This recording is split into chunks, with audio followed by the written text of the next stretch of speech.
הוא חושב שהוא יענה, והוא ייקח, והוא ימשוך עוד, ויביא מפה, וידחוף מפה, וידחוף מכאן, ייקח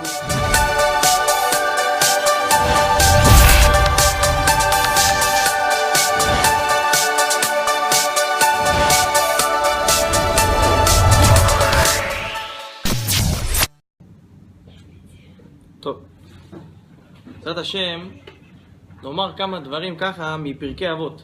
כמה דברים באמת, מעט הכמות ורב האיכות. באמת כמה שאפשר ללמוד חוכמה מחז"ל, מה שמלמדים אותנו. אומר כאן רבי, אנחנו בפרק שני משנה א', רבי אומר, איזוהי דרך ישרה שיבור לו האדם, כל שהיא תפארת לעושיה ותפארת לו מן האדם. מה הכוונה? אומר לנו כאן רבי, אדם שרוצה לאמץ לעצמו דרך חדשה, הוא עכשיו לדוגמה אפילו בחזרה בתשובה, רוצה לחזור בתשובה, איזה דרך הוא צריך לתפוס? באיזה דרך הוא צריך להיות דבק? אומר רבי, כל דבר, כל דרך שהיא תפארת לעושיה. מה הכוונה? שאתה בתור הבחור, בתור הפועל, זה שעושה את המטרה, שעושה את הפעולה, שיהיה לך מזה תפארת. שאם אנשים יסתכלו עליך מהצד, מה יגידו? או ברוך השם, תראה איזה בן אדם, איזה יופי, יהיה לך תפארת מזה. אבל מה? לא רק שאתה, הכבוד העצמי שלך יעלה, אלא גם ותפארת לא מן האדם. זאת אומרת שהדרך שלך לא תפגע בשום אדם אחר. למה אני מתכוון? אפשר להזמין את זה, אפשר להסביר את זה בכמה צורות. באמת ננסה לבאר. דבר ראשון, באמת שמעתי מהרב דניאל זר, הוא מספר שם אצלם בפרדס כץ, איזה אדם, עבריין. כל אדם רק מתעסק איתו, ישר הוא ירשו פעמיים חותך אותו. אבל מה, האדם הזה חזר בתשובה ברוך השם. יום אחד איזה אחד מסתכל מהחלון, רואה אותו הולך ברחוב. תוך כדי שהוא הולך ברחוב, בא איזה אדם, ככה קילל אותו. הוא כבר למעלה, התחיל להגיד עליו קדיש, אמר זהו, מחוק. קרא לי אשתו, בואי תראי מהר, מה הולך להיות איתו. מה הוא רואה? הוא רואה את אותו עבריין גדול, מוריד את הפנים למטה וממשיך ללכת. אמר, מה, לא יכול להיות. הלך בדק את העניין, גילה וחזר בתשובה. אמר, אם אדם כזה חזר בתשובה, והגיע למצב שהוא מעביר על המידות, גם אני יכול, חזר מזה בתשובה. מה אומר לנו כאן המשנה? אומרת לך, תדע לך, איזה דרך תבחר? דרך שהיא תפארת לעושיה. זאת אומרת שבזכות זה שאנשים יסתכלו עליך בתפארת, לאן הם ילכו? הם ילכו להיות עושיה. מה הכוונה? ילכו ויעשו את התורה הקדושה, ילכו ויפעלו בעקבות התורה הקדושה. אתה משמש כנציג. עוד דבר, אדם לדוגמה חוזר בתשובה. גם פה בפרקי אבות, אומרת לך המשנה, עשה לך רב ויסתלק מן הספק. כל אדם צריך שיהיה לו רב. למה? רב הוא כמעין רמזור, אני קורא לזה. למה דווקא רמזור? אדם נוסע בכביש ככה, נוסע על איזה פרארי יפה, רוצה לתת גז. בוא נגיד שאותו אדם מציאות לא מבין גדול בדרכים, רואה רמזור אדום. הוא לא יודע מה זה רמזור אדום, הוא רוצה לנסוע. הוא אומר לזה שלעדו, תגיד לי, מה זה הרמזור המציק הזה? אני רוצה לתת גז. למה יש לי רכב ב500,000? תן לתת גז להרביץ. הוא אומר לו, לא, תראה. הרמזור, הוא אומר לך עכשיו תעצור, למה? מהצד השני באות מכוניות. אם תיסעו שניכם יחד, תאונה, אתה תאבד את הנכס. רב זה כמעין רמזור. למה? לפעמים אתה רוצה ללכת בקדושה. אתה אומר, יאללה, נו, אני ברוך השם יש לי אורות, יאללה, תן לי לתת גז. פתאום הרב אומר לך, לא, רגע, לאן אתה רץ? שנייה, רק עכשיו ברוך השם קיבלת עצמך שבת, חכה רגע, אתה עוד לא בדרגה עכשיו להתחיל לבדוק איתי קלה שנייה. אבל אתה אומר לו, הרב, אני רוצה, יש לי, למה יש לי אורות? כאן, אני רוצה להתחזק, הרב. לא, הוא עוצר אותך. למה? לפעמים הרב דווקא משמש כרמזור, דווקא זה שאמור לחזק אותך, לפעמים הוא אומר לך, שנייה, רגע, עצור רגע, למה? בתורה יש לנו דרך להתקדם. גם שמתקדמים בקדושה, במצוות, יש דרך להתקדם. איך הדרך להתקדם? כל פעם נקבל, לעלות שלב. עכשיו, אם אמרנו שהתורה היא כל דרכי נועם וכל נתיבותיה שלום, לומר לך שלפעמים אתה רוצה לחזור בתשובה. אתה רוצה להתחזק. הכי מצוי זה אצל בעלי תשובה צעירים. הוא עכשיו רוצה להתחזק, מגיע הביתה, אומר לאמא שלו, תקשיבי לי טוב, אני מהכלים שלך יותר לא אוכל, עד שאת לא הולכת ומגילה את הכלים. אדם כזה, הוא לא הלך לפי הלכה, למה? אם הוא היה לומד הלכות, היה מבין לפעמים, אנחנו מחמירים בדברים, אתם יודעים, אנחנו אומרים את זה ביום כיפור, עושים וידוי. את מה שהתרת אסרתי, את מה שאסרת התרתי. אנחנו לא לומדים הלכות, ואז באים בבית, אנחנו עושים בלגן על כלום. לכן אומרת לך פה המשנה, איזה דרך תבחר? אתה רוצה ללכת בדרך של תורה? אתה רוצה להתחזק בתורה ומצוות? יש לך ברוך השם את הכוח, אבל קודם כל תבדוק שאתה לא מאבד את תפארת לעושיה ותפארת לא מן האדם. אתה רוצה לקבל עצמך הלכות? עדיין, מה, בא לך איזה אחד, רוצה לפני קידוש, עושה לך את כל השם ייחוד וכל הדברים ובשם כל הצדיקים, בינתיים כל המסכנים יושבים ככה עם הלשון בחוץ, נו מתי הדתי הזה יסיים. אדם כזה לא עובד נכון. למה? אתה בעצם בתור נציג של התורה, אתה גורם לכולם איך להסתכל על התורה בעין מזויה, חס ושלום. לכן אומרת לך, המשנה מסכמת לך את כל העניין. אז באמת, מספרים איזה משל על איזה אדם, שהאדם הזה באמת קנה דגים לבית. עכשיו הוא קנה בשוק, הגיע הביתה לאשתו, היא פותחת את הדגים, רואה איזה דגים, מחילה מכבוד המקום, מגעילים, אי אפשר להריח אותם, אי אפשר. אומר לאשתו, מה נעשה עם הדגים? הוא אומר, מה נעשה? זרוק לפח, מה? מי יאכל דג כזה? אמר לה, תאמיני לאיזה אישה, אין לך הערכה. לפח את רוצה לזרוק את הדג הזה? תקשיבי, בואי. לקח את השק דגים, הלך לשכן שלו. אמר לשכן, תראה, זה דגים, ברוך השם, שים אותם לשבת, יהיה לך טעים. מה, אין, טעם גן עדן. למה? אמר זה מסכן, שכן, אני בחיים לא אכל דגים. מאיפה הוא יודע דג טעים, דג מקולקל? יהיה מספיק דגים, הוא ברוך השם מבסוט. שם לו את הדגים. אבל אתם יודעים, הוא עני, בן אדם שלו, שהוא עני, לא אוכל רגיל, מה קורה לקיבה שלו? לא חזקה כמו שאומרים. אכל דגים שמקולקלים, באמת לא עלינו ולא עליכם, נכנס לבית חולים. הלך ככה לקופת חולים, שלחו אותו למיון, אחרי לילה במיון, ההוא כבר בא, שמע את זה מסכן, אמר תראה מה זה, מיון בגלל, הלך, ביקר אותו, חיזק אותו, תמך בו, עשה לו כל מה שהוא צריך, אבל באמת, בגלל שהוא היה ככה חלש, הגוף שלו לא החזיק, והוא נפטר מן העולם. באמת אותו שכן בא, והלך ללוויה גם, עשה איתו מצוות הספד, לוויה אחרי המת, חיבות הכל היה איתו. באמת חזר הביתה אחרי כל היומיים הארוכים האלו ואומר לאשתו, תראי כמה את טיפשה. איזה מזל שלא הקשבתי לך. את רצית לזרוק את הדג הזה. אבל עם הדג הזה עשיתי גם מצוות צדקה, גם מצוות ביקור חולים וגם מצוות הלוויית המת. תראי כמה מצוות בדג אחד. מה אתה אומר לאותו אדם? בוודאי שהוא אדם לא חכם, למה? מה, אתה לוקח את המצוות שלך על חשבונם של אחרים? יש דבר לדוגמה שנקרא לפי ההלכה חסידות. מה זה חסידות? יש אדם שנקרא צדיק. מה זה צדיק? לוקח את התורה כמו שהיא ומקיים אותה. זאת אומרת, יש דין תורה, אני מקיים אותו. חסיד מעדר על הדין תורה ומחמיר על עצמו. איפה הדבר הזה מצוי? לדוגמה, אדם צריך להתפלל. מתי תפילה? 7. הוא צדיק, מתפלל כל יום. ב7 ראשון, 10 ראשונים. אבל יש אדם חסיד. מה זה חסיד? מתפלל בנץ. מחמיר על עצמו, אני רוצה לקום מוקדם. עכשיו, למה אומרת לך פה המשנה, איזה דרך ישרה שיבור לו אדם, כל שהיא תפארת לא עושה ותפארת לא בן אדם? להתפלל בנץ, תפארת או לא תפארת? ודאי שזה תפארת. אבל מה, חכה, תבדוק שאתה לא מפספס את החלק השני של המשנה. למה?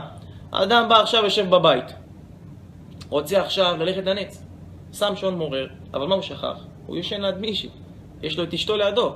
5 בבוקר היא מסכנה, כולה עם קורי עכביש שהלכה לישון ב3 בבוקר, נקטע לפסח, הוא מעיר אותה. מה קרה? קם לנץ.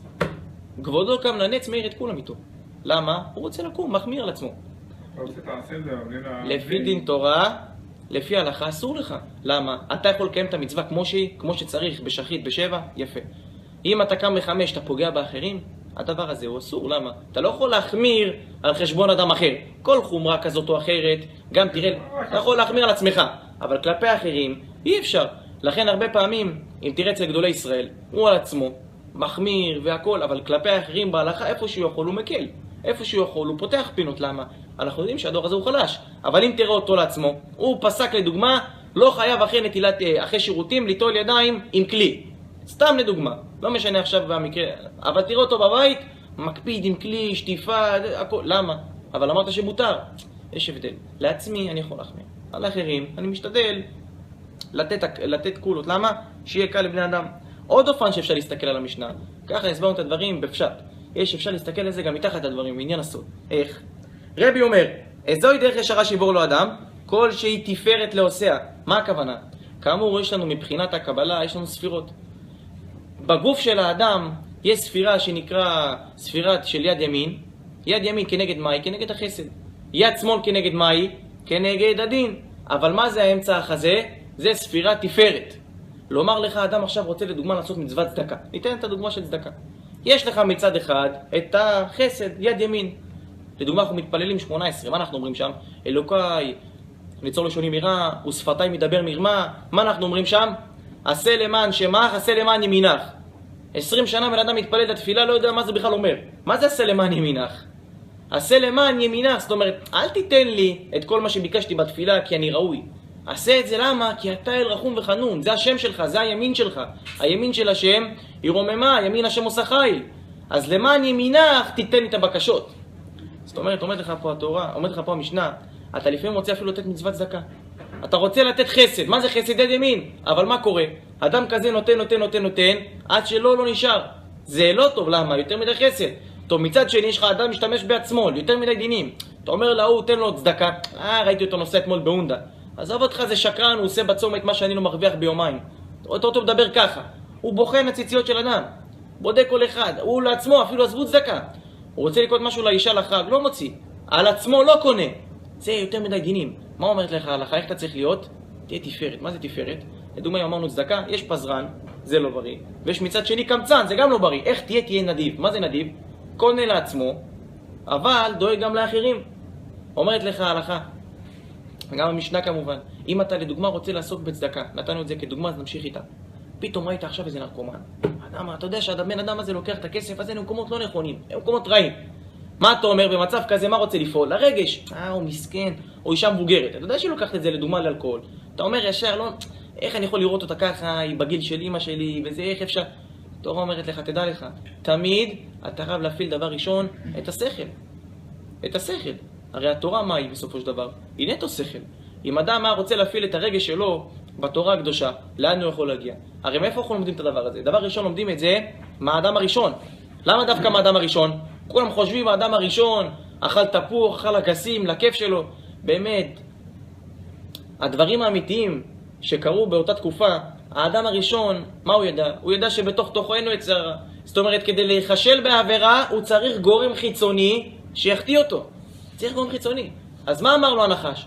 בוא תאכל מהעץ, תקבל את הדעת. מה זה דעת בלשון העברית? דעת זה מלשון חיבור. חיבור.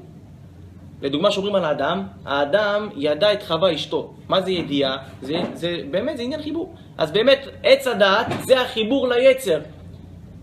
אמר לו הנחש, תתחבר ליצר הרע. מה, זה חוכמה ככה שאין לך ניסיון? האדם אמר, באמת זה לא חוכמה.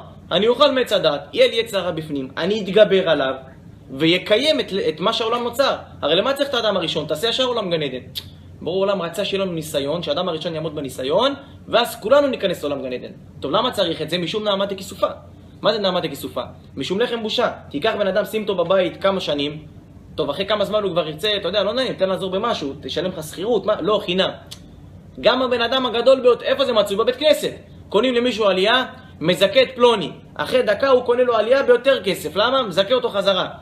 נכון שאנחנו אוהבים מתנות, אבל עדיין אף אחד לא אוהב להרגיש בנוח שנתנו לו חינם, החשבון. למה שלא יגיד זה, אני נתתי לו זה? אומר לך פה לא אדם, אומר לך פה האדם הראשון. מה עשה? הכניס את השכל. אמר לו אני, אתה יודעים, יש משל שמבאר את העניין הזה ותמיד אני אוהב להגיד אותו. על איזה מלך, שהמלך הזה שלח את השר שלו לעשות עסקים בממלכה אחרת. ואמר לו, תראה, יש לך כלל אחד. תעשה כל מה שאתה רוצה. אבל מה? אל תתערב עם המלך השני. כל דבר שאתה רוצה לעשות, תעשה, התערבות, אל תתערב. הוא באמת הלך, לא הבין מה המלך רוצה. הגיע ככה לממלכה השנייה, איך שהוא נכנס, פתאום כולם תופסים את הבטן, נקראים. הוא אומר, מה קרה שם? מה קרה? התחיל להסתכל, בודק, שואל אנשים, מה יש פה? הוא אומר, מה יש פה? תראה איך אתה נראה. מה זה איך אני נראה? הוא בא למלך, המלך, מה קרה? כולכם צוחקים. המלך אומר לו, תראה, יש לך גיבנת, מעולם לא ראינו דבר כזה. איזה גיבנת, שתהיה בריא, איך אתה הולך ככה בממלכה? אתה שר מלך, הסגן של המלך נראה ככה? משרת לא היית פה עם איך שאתה נראה. הוא אומר להם, רגע, מחילה מכבוד המקום, איזה גיבנת, הגב שלי ישר פלס. אמר לו המלך, תראה, בוא נעשה הסכם. אתה תוריד את הבגדים שלך פה, אם יש לך גיבנת, אז אנחנו צדקנו, ואתה תישאר איתנו פה ככה, תעזור לנו, אתה תהיה משרת פה. אבל אם אין לך גיבנת, עלינו, עליי המלך, $10 מיליון, ו9 ספינות למלך שלך. הוא שמע את זה, אמר, וואו, איך אני שמח את המלך שלי, אם הוא ישמע שכזה רווח עשיתי. הוא אומר, רגע, אבל המלך אמר לא להתערב. בטח שהוא אמר לי לא להתערב, הוא אמר, בטח המלך הוא ממולך, אני בסך הכל שר, הוא יהיה... אבל אני יודע שאני גיבנת, יאללה, אני מתערב איתו. התערב עם אותו מלך, בא ככה ליד כולם ככה מעגל, הוא חושף ככה את החולצה, מוריד הכל, עושה להם ככה פרוזות, מסתובב, אומרים לו, שמע, המלך אומר לו, תגיד, תודה את האמת, באמת הגב שלך ישר פלס. צדקת, אני הפסדתי, נתן לו באמת את כל הכסף עם הספינות, שלח אותו הביתה. הוא באמת חוזר לממלכה, מגיע למלך שלו. המלך מסתכל עליו, אומר לו, תגיד לי טיפש, התערבת איתו? אומר לו, תגיד לי, אתה התערבת איתו, למרות שמעתי לך לא להתערב. אומר לו, מלך, אבל מה אתה רוצה? התערבנו בסך הכל אם יש לי גיבנת או לא, אני יודע שאני גיבנת. אני יודע שלא. ממילא מה עשיתי? הרווחתי לך 10 מיליון ו9 ספינות, בזכות זה שרק אמרתי את האמת שאני גיבנת. אמר לו המלך, תראה כמה שאתה לא חכם. אני אמרתי לך לא להתערב כי התערבתי עם המלך השני, שהוא לא יגרום לך להתפשט בפני כולם. התערבנו לא על 10 מיליון, התערבנו על 100 מיליון ו100 ספינות. זאת אומרת, אתה חשבת שבזה שאתה מתערב למרות שאמרתי לך לא להתערב, שאתה מרוויח כסף ומביא לממלכה. אבל בעצם בגלל זה שהתערבת, מה עשית פה? רק עשית גרוע. עכשיו בגללך אנחנו בהפסדים. זה מראה לפעמים לאדם, אתה בא ככה לפעמים בתורה הקדושה, אתה רוצה להכניס את השכל, אתה אומר לא, זה לא נראה לי. זה לא, אם הם היו בדור שלנו, הם היו אומרים, אין דבר כזה.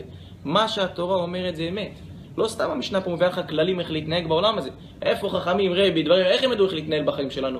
היה להם אייפונים, היה להם פייסבוק, היה להם עולם שפה, תקשורת, מכוניות, לא היה להם שום דבר. ועדיין אתה רואה שהכללים שלהם זה אמת לאמיתה. אמת לאמיתה. זאת אומרת, אם אדם הולך לפי הכללים, אתם יודעים, אדם קונה לדוגמה מדיח. מה עושה? שם שם בגדים. בגדים שם שם. המדיח מסתובב, עושה את הפעולה, הוא פותח בבוקר, רואה בגדים קרועים, לוכלכים. הולך לחברה, תובע אותם, סליחה, הרסתם לי את כל הבגדים, היה לי ככה בגד של הקוסט יפה, הרסת לי אותו.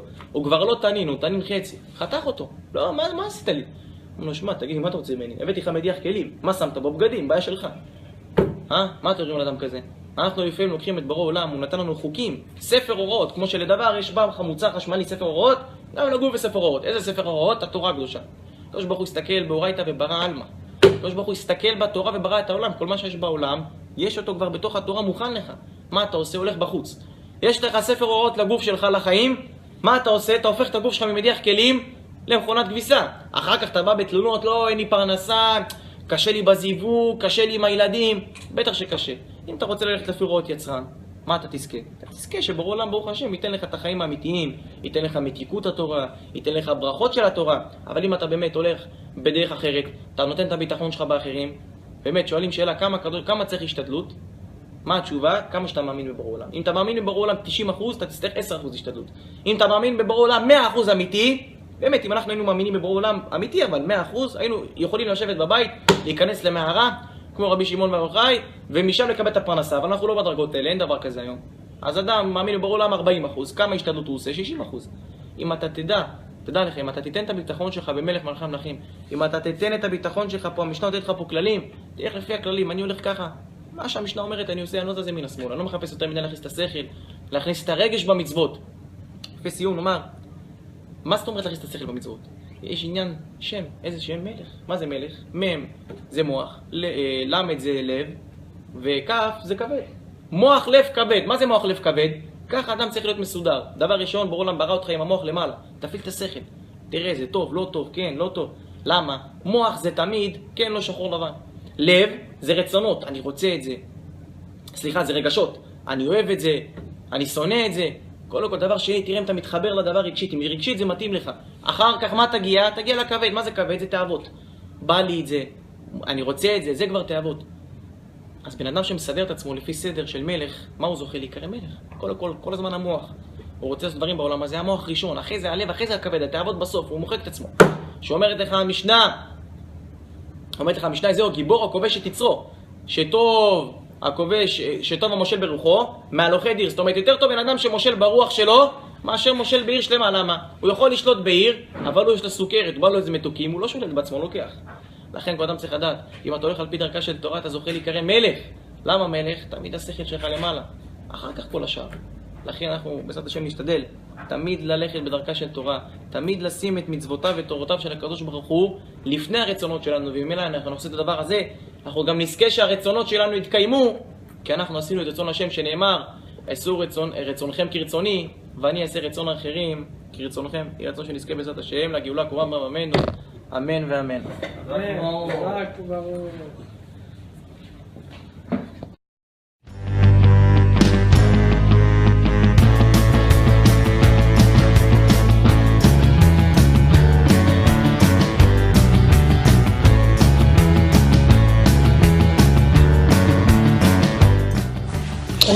מספרים על איזה אדם, שהאדם הזה היה הולך ככה בדרך ועובר בין הדרכים, בין הבניינים שהוא קנה, עשיר גדול. נכנס לזה אחד מהבניינים.